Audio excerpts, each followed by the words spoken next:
Hello everyone, my name's Samantha and I'm doing Foundation and Level 1 for Statistics and Probability. The prior knowledge for this would be very little, only because with Statistics and Probability it's not usually known in Foundation because they haven't really learnt how to collect data properly or not, so this is the first step for them. But for Level 1 they'd have to be able to accurately collect data using yes, no, maybe questions and fill out a table for it. The Ausvals would be for Foundation with Statistics and Probability under the heading of Data Representation and Interpretation would be to answer yes or no questions after they've collected some information. Level 1 would be very similar, however, just a different change with the wording. So with chance, instead of using yes, no, or maybe, they'll be using will happen, won't happen, might happen. And then for data representation and interpretation, it would be being able to do tables with drawings so that they can identify the difference for those. So with my activity, as a warm-up activity, which the kids wouldn't really understand at first as to why we're doing it, could be a game of snakes and ladders. This is getting their mind thinking. It's a fun little way to get them started. They all get excited.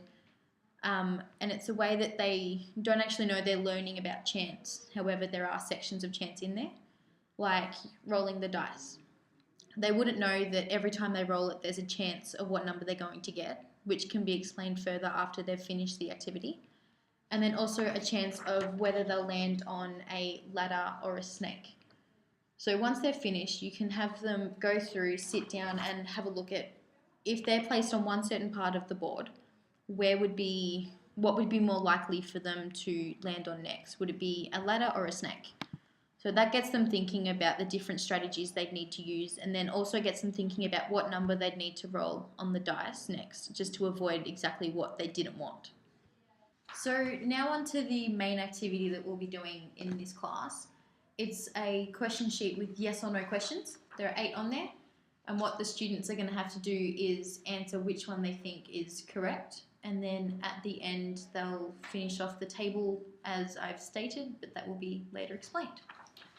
So once the students have done that, we'll have a class discussion. And one question I want to ask is, which answer did you get for if my mummy has another baby, it will be a girl? Yes, no, or maybe? I chose because I want my mum to have a boy. So you said no, your mum won't have a girl. Yes. Why? Because I want a brother. But do you get to choose? No. Exactly. So this is a misconception where the kids will think that because they want either a baby brother or a baby sister, they can say yes or no, without actually thinking that whatever they want, it's still a 50-50 chance, which means it's maybe. So with the 50-50 chance, you can then get a timeline and put 0%, 50% and 100% so that they can see the number relation between yes, no and maybe. And then to make it easier, you can get them to place this question on the line and make sure that they can understand that there is a 50-50 chance, so it's right in the middle. Once all the students have finished answering all the questions on the sheet, there's a table down the bottom that they'll have to fill out. For Foundation, all they have to do is write in the number of how many yeses, how many nos, and how many maybes there were, because they haven't been taught anything else yet, and this is just the starting block. For Level 1, what they'll have to do is they'll have to use picture representation to show the difference between yes, nos, and maybes. So as an example, I've done smiley faces, sad faces, and confused faces. So 2 smiley faces for yeses, 4 for no, and 2 for maybes, just to show the different representations and ways they can do it. This is open for students' creativity and can be used in many different ways. Once the students have finished with that, they will then have to go away and create their own questions, just to show that they've learned something during the class and they actually know what they're doing. So they'll have to create 2 yes questions, 2 no questions, and 2 maybe questions to then pass to a partner so that they can answer them themselves. This is so that they can apply their knowledge in different ways, and it also reinforces the learning. This is a good lesson because it can be easily assessed throughout the progress of the lesson and can also be used later in the year. It's also good to see whether they can become competent in creating their own yes, no, or maybe questions without being prompted by some in earlier years. This activity is also good because it enables the students to control their learning and they can make connections between everyday life and the classroom. It's also a fun activity to get the students active and participating in everything that they are doing, and also develops teamwork, which will be used during later years of teaching. Misconceptions may be when we're doing the dice activity that they believe that if they roll a 5 first, a 5 won't come up again until all of the other numbers have been rolled. This isn't true as they all have an equal chance in presenting themselves. Some students may answer baby questions like we saw Stefan did, with because he wants a baby boy, a baby brother, he's going to get one, whereas it's still a 50-50 chance whether it'll be a boy or a girl. This can be used as some of the other questions in the activity as well, as some students may want things to happen, so they answer that way instead of thinking about whether they will or won't happen in reality. Thank you. For this part of the video, I'll be discussing levels 2 and 3 of statistics and probability. The prior knowledge that is required for level 2 is the students can accurately collect data using the phrases will happen, won't happen, and might happen. So with level 2, the learning objectives with the achievement standard are as follows. Students collect data from relevant questions to create lists, tables, and picture graphs with and without the use of digital technology. They interpret data in context. Students describe outcomes of familiar events using everyday language. Okay, so for level 2, the content descriptors state for chance to identify practical activities and everyday events that involve chance, to describe outcome as likely or unlikely, and identify some events as certain or impossible. This kind of takes on from the prior knowledge from level 1 and expands upon it. So classifying a list of everyday events according to how likely they are to happen, using the language of chance and explaining the reasoning is a way to do this. Alrighty, so for data representation and interpretation, the content descriptors state that students need to be able to identify a question of interest based on one categorical variable and gather data relevant to the question. They also are required to be able to collect, check, and classify data, and also create displays of data using lists, tables, and picture graphs, and be able to interpret them. Okay, so for level 3, the content descriptors state for the chance section that students need to be able to conduct chance experiments, identify and describe possible outcomes, and recognize a variation in results. And for data representation and interpretation, they are required to be able to identify questions or issues for categorical variables, identify data sources, and plan methods of data collection and recording. Also, collecting data, organize it into categories, and create displays using lists, tables, picture graphs, and simple column graphs. And they can use digital technologies as well. One more thing that they are required to do as well is to be able to interpret and compare data displays. This is interesting to consider the content descriptors because it can be applied perfectly to the following activity that I'm going to do with some students very shortly. That can be applied to both levels 2 and 3. Okay, so it's important to consider the content descriptors because it allows you to understand why I'll be applying the following activity to the content. Alright, so for this is my level 3 activity, and it is called Favourite Ice Cream Flavours. Now this requires a teacher to be addressing the class, and she's just going to write up a tally of each student's favourite ice cream flavour. Now just note that they can only put their hand up once for their favourite flavour, so they can't say strawberry and choc mint. They can only have one choice. Alright, so I'm going to use these 3 students here to get the point across, but usually you have more than just 3 students. Alright, so what is your favourite flavour? Choc mint. Excellent. I'm just going to do a notch there. What is your favourite flavour? Rainbow. Rainbow. Excellent. Patrick, what is your favourite flavour? Rainbow. Rainbow. Very good.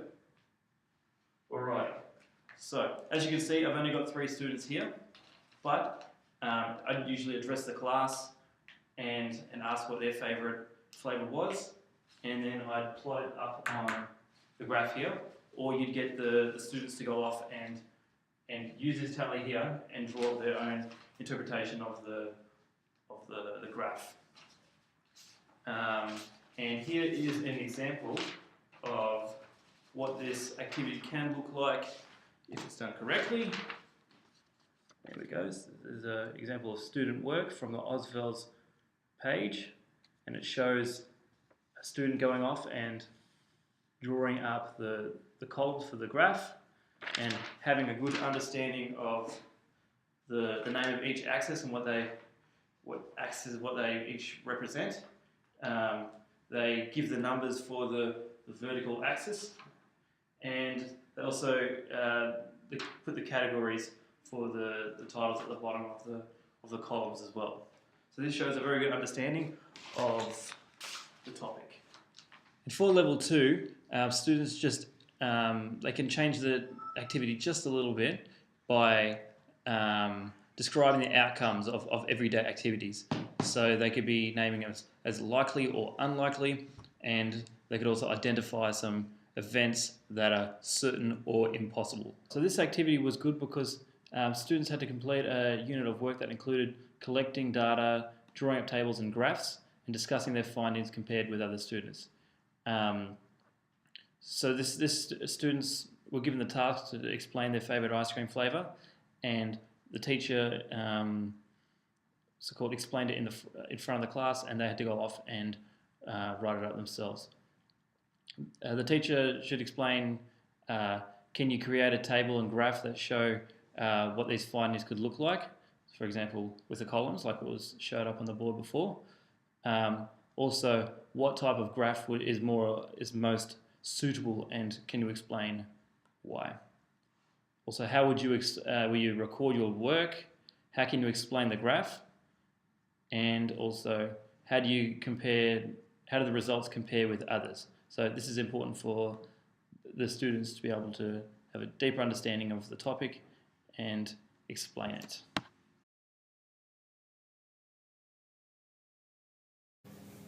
Within a grade 4 and 5 level of statistics and probability, students will be asked to focus on chance and adaptations of creating equal opportunities within chance.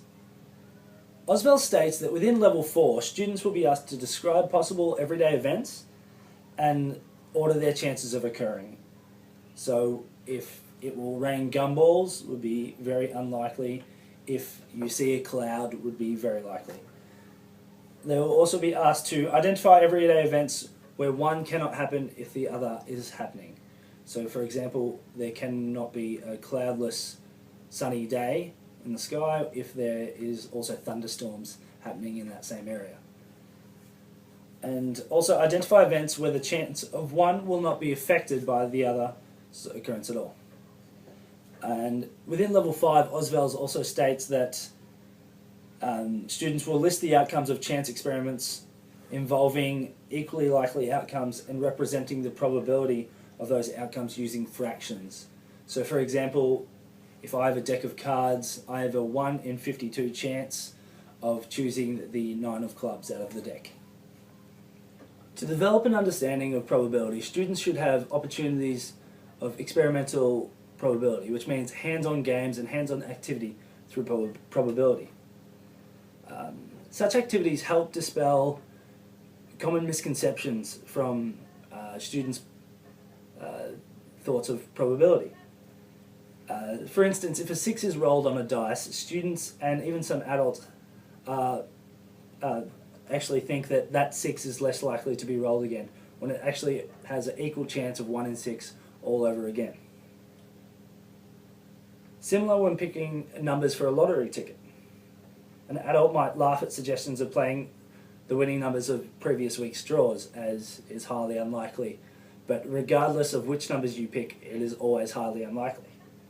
For my activity, I have my friend Dan O. the Pasky, you can find him on YouTube, helping me out here. And to start off the activity, we're actually going to work with a little task with my excellent bag that is full of counters.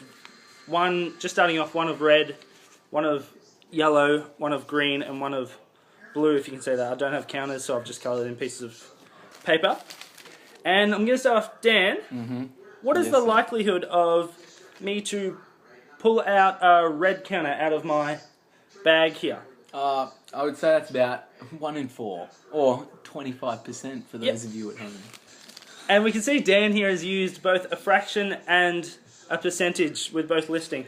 And how would you increase the chances of pulling out a red in my bag? That's a tough one. So remember, I have 4 counters. I'd say probably adding more red counters would increase my percent. Luckily, I have 2 extra red counters on my hand here, so we're going to add those to the bag. And now we have 6 counters. 6 counters in my bag. So Dan, what is the likelihood now of pulling out a red counter out of my bag? Wow. You have 2. You put 2 extra red. 2 ones extra red counters are in my bag now.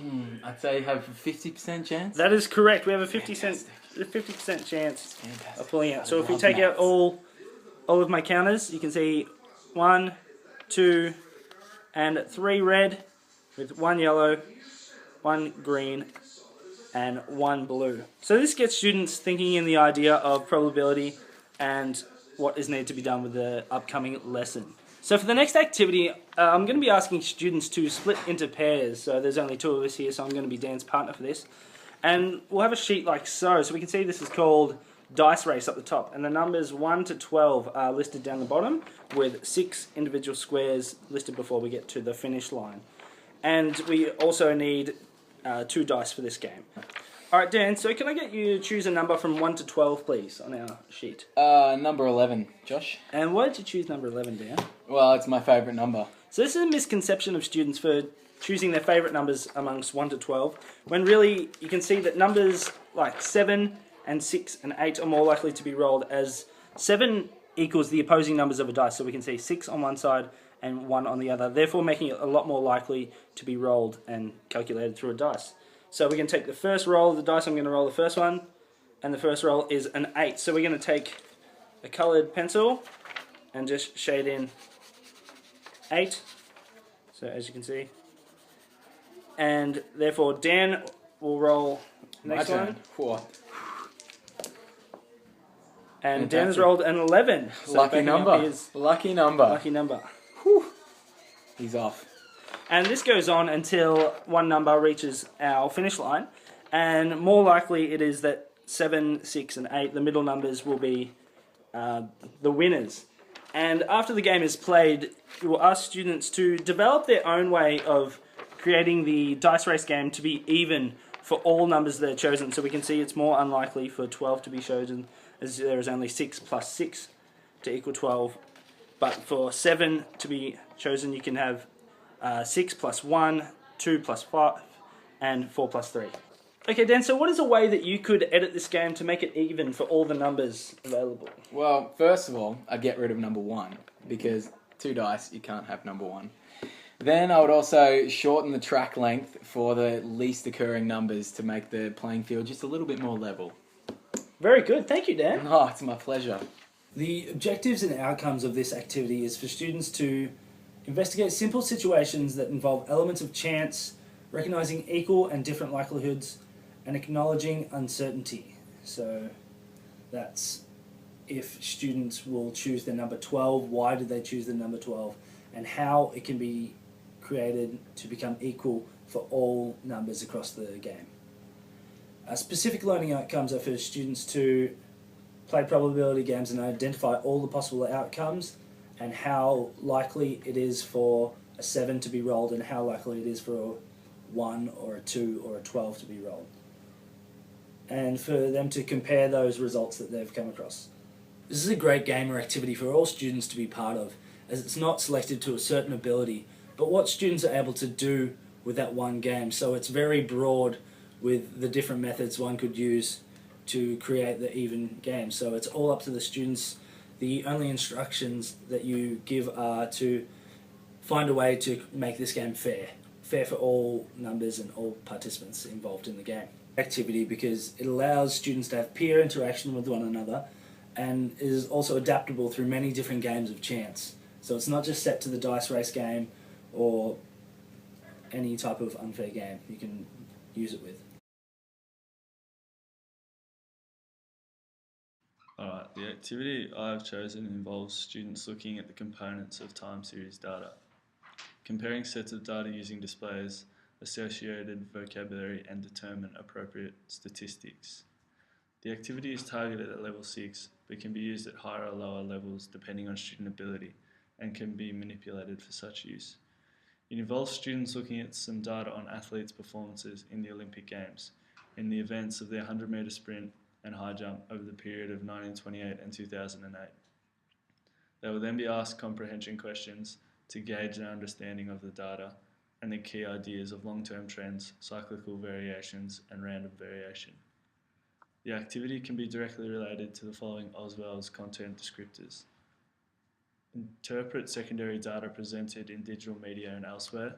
Identify and investigate issues involving numerical data collected from primary and secondary sources. And describe and interpret data displays using median, mean and range. Students' prior knowledge will be expected to contain the ability to describe different methods for data collection and representation and evaluate their effectiveness. Students should be able to construct data displays from given or collected data with and without the use of digital technology. Students should be able to list the probabilities of everyday events, and students should be able to identify dependent and independent events. The aim of this activity is to get students to plan and conduct investigations using the statistical inquiry cycle, which is justifying the variables and measures used. Managing sources of variation, including through the use of random sampling.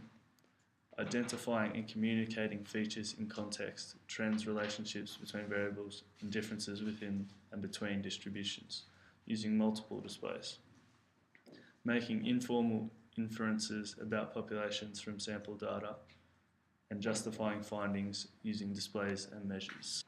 So for my activity, we're going to give students this data sheet, which has the times for men's and women's 100 metre sprint in the Olympics from 1928 to 2008, and the times for high jump for the same year for men's and women's. And we're going to check understanding of the data just to make sure that the kids understand the data by asking them questions like, in what year did men first break 10 seconds for the 100 metres? 1988. Yeah. And why there would be no data for 1940 and 1944. Because it's a war. Yep. And then we would move on to getting the students to graph the data, which would either be in their books or on a laptop or something like that. And then after they've all done a graph, we would next move on to talking about random fluctuations. And to check that they understand these, we would ask questions such as, do athletes jump higher each Olympics? Yes. And why don't both graphs for the 100 metres steadily decline? Because they can only decrease to a certain amount and the amount becomes smaller and smaller. Perfect. And then to check students' understanding of long-term trends in the 100 metre data, we would ask them to list some reasons why the 100 metres times are declining. More training advancements and using technology.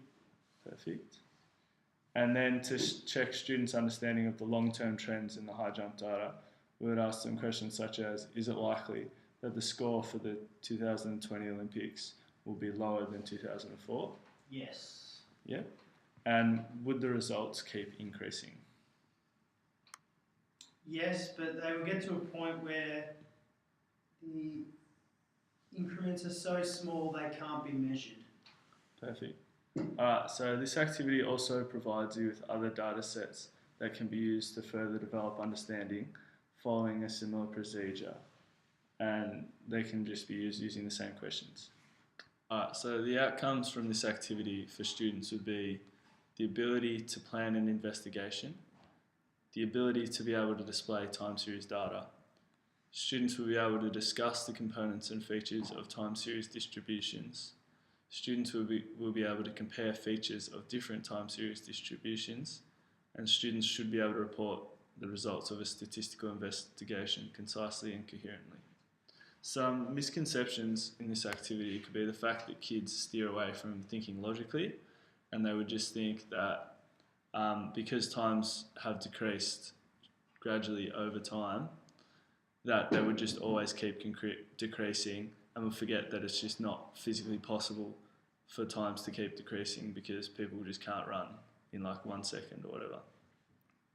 And in order to assess students' ability through this activity, students can be required to answer all the questions asked in relation to the understanding of the data on a piece of paper and hand it to the teacher so that the teacher can look at the understanding of all their students.